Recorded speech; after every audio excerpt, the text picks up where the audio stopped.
Здравствуйте, с вами журналист Олег Желнин, и я нахожусь на озере Сайсары, города Якутска. Сейчас здесь готовится реконструкция боя, который происходил 80 лет назад в Новгородской области на озере Ильмень, когда погибли очень много якутян.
Мы знали все, что это будет.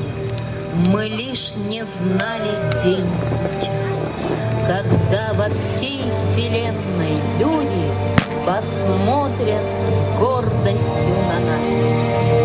Поднимается знамя победы, символ нашей силы, символ нашей веры, символ нашей великой победы.